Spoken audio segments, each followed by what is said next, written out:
At Deer Lodge in Montana Territory, I met a very unusual young lady. Her Chinese name was Chen Shuk Yi, which in English means gentle virtue. This is her story.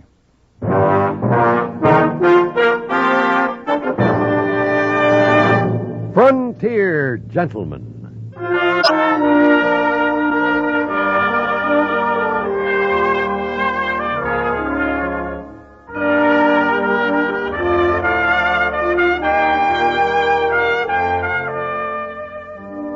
Herewith an Englishman's account of life and death in the West.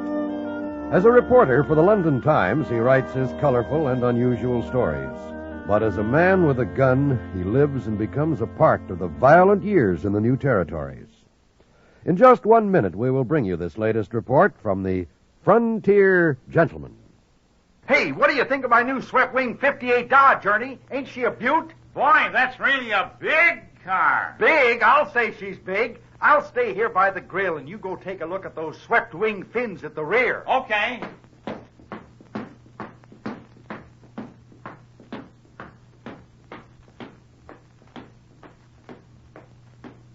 This is the longest, lowest car I ever saw. Come on back by the door. I'll show you the inside. Okay.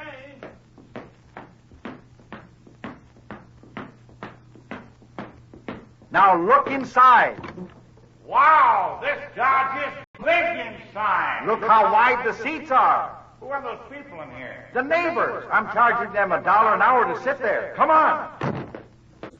Wow, you really got a lot of car here. And with all this, Dodge is priced below 59 different models of the low price field. Hey, you want to go for a ride? Let me sit down a minute. I'm exhausted.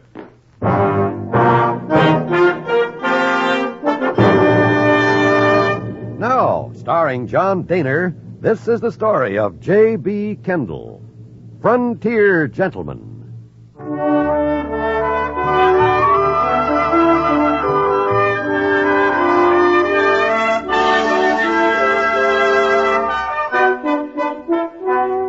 In Montana Territory, there is a mining town which has been known variously as Cottonwood, Spanish Forks, and La Barge. Now it is simply called Deer Lodge. I had stopped there on my way back to Fort Benton, and it was in Deer Lodge that I was for the first time introduced to the card game of poker. It all began innocently enough after I struck up a friendship with Billy Moore, a prospector.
Mr. Yu proved to be an astute but unlucky player, and Johnson began to win. For the next 2 hours, the game seesawed back and forth, and after that it became obvious that unless there was a startling change, the big winner would be Johnson. The loser, Mr. Yu. Billy, Neil Deggers, and myself were about even. Then an extraordinary thing happened. I found myself at the end of a draw, sitting with 3 aces and 2 queens. The betting was up to Neil Deggers. At that time, there was $50 on the table. 2. No, I'm folding. 2, and I raise 3. Yeah. Hey, this is a big one. All right, boys. I'm calling and raising 5 of my own. You take it easy, Candle. Shut your mouth.